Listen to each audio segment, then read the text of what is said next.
Hello everyone, my name is Virality, and this is a Future Friday video where we will discuss the endless possibilities about how VR will affect our future. The topic of this video is education and how VR is on an inevitable path to change the way we learn and educate. First, let's start off with some background information. Education is forever changing, adapting, and progressively getting better. People used to teach and learn just from blackboards, but as technology has grown, the education system has adapted. The first computer seen in education dates as early as the 1950s, but back in 1997 to 2006, computers really hit an all-time high, being implemented in schools everywhere. We got to see projectors turn into smartboards and textbooks turn into ebooks, and the need for computer labs is progressively becoming less common as personal PCs have grown. Heck, we even saw whiteboards turn to paint, so now we can draw all over the walls without getting yelled at by our dads. But during all this growth, a technology has been lurking, growing and improving since the 1960s. This technology is called virtual reality tech. Despite many renditions, the best virtual reality tech is HMD devices, aka head-mounted displays. The first functioning HMD devices used in education were found in Patterson Air Base, Ohio in the 1960s. These devices helped simulate environments for pilots to train. But this was a rare commodity, and successful headsets made for consumers went around until 2012 when Oculus started their Kickstarter. Since then, we have seen significant growth in technology. Multiple companies like HTC, Valve, and Samsung have created a competitive market since Oculus Kickstarter. This has led to a huge development in tech over the last 8 years, mostly the last 4 years, leading to an overall more immersive experience. But currently, the technology has only been fully adapted by gamers. We are seeing some amazing video games and advancements, but very little in other markets. This will all change. The VR gaming community is growing at a forecasted annual compound rate of 39.52% from 2019 to 2025.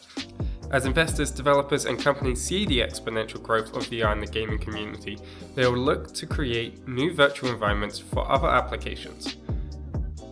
One that has already been experimented with is education. There have been many studies involving non-HMD virtual reality and HMD virtual reality regarding education. The studies consistently show that students come out with a better retained knowledge to which they manage to apply it better in assignments afterwards. This is definitely displayed best in training courses if it is racing high-speed cars, flying planes, or open heart surgery. Studies have also shown that teachers will become facilitators. This is because virtual learning environments can be programmed to teach lessons. All that is needed is a helping hand and guidance. This doesn't mean teachers will become irrelevant, but their role in education will change. During these studies, the researchers have noticed that students in VR spend more time learning the subject. They came to this conclusion as VR has a more engaging and targeted environment. Targeted meaning that every block, instrument, tool, and object is all programmed to better help the student learn. Top experts even say that as time goes on, virtual learning environments can specifically be targeted towards your own personal learning styles. But with Oculus being run by Facebook, and Facebook being known to leak information about its customers, who knows how this information could be manipulated and used for wrongdoing? That leads me into the next topic. What issues will we face? Currently, the technology, being as amazing as it is now, still holds a hefty price, a lack of distribution, a lack of software, and can all round be unreliable. This is common during early adoption and development stages of a product lifecycle. It's even forecasted to continue like this for the next decade. As a result, mass integration can't be put forward into education until these quirks are solved. And also, if you have ever tried VR, you know motion sickness is very common. This will be getting better as refresh rates and resolutions increase, but currently this can make your experience less enjoyable and cut it a little short. Also, there are physical risks. Unlike in the movie Ready Player One, where everyone's slashing and clashing but missing each other, in the real world, we don't expect to miss every object or person as we enter the virtual world. I think it looks a little more like this, to be honest. Right there. Get guns, get guns. Right there.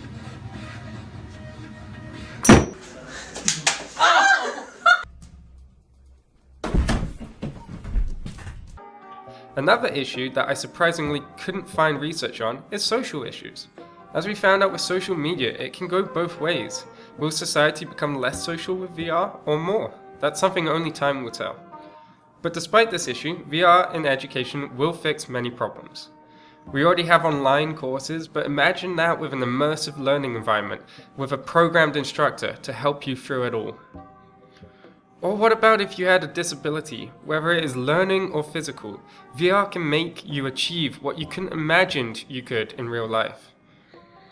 Kids and students are already experiencing great world wonders from a chair in the classroom, or creating their own worlds and possibilities.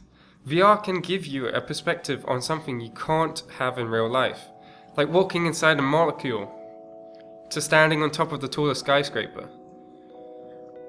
VR also has no cost to mistake. If you wanted to practice stalling a plane or tying an important artery, messing up won't lead to death. To conclude, VR sounds pretty good. The change is inevitable. It might not be us, but our kids will see implementation in their school time. And if you're still on the fence, go give VR a shot. Try it out. Despite it still being in its early stages, it's an experience everyone should try because one day everyone will have used VR. If you disagree or see a possible branch VR will take in its life cycle, let me know down in the comments. I do want to note that there are currently apps like AltSpace VR that host live events. Some of these live events talk about teaching in VR and methods helping teachers implement projects in class. I personally see great benefit of VR in classrooms. Not only could it help solve the problem of physical classroom sizes, not being able to enroll as there's a seat limit, but to be able to choose more classes that better work for your schedule. I hope to make a video in the future about the future of VR in classrooms one day. So let me know if you want to see that. Anyway, I have been Virality. Until next time, I'll catch you in the virtual world. Peace. It would also be more interactive with the type of lessons, and it would actually be really cool. If we had VR in the classroom, it would be amazing because it's a great visual tool.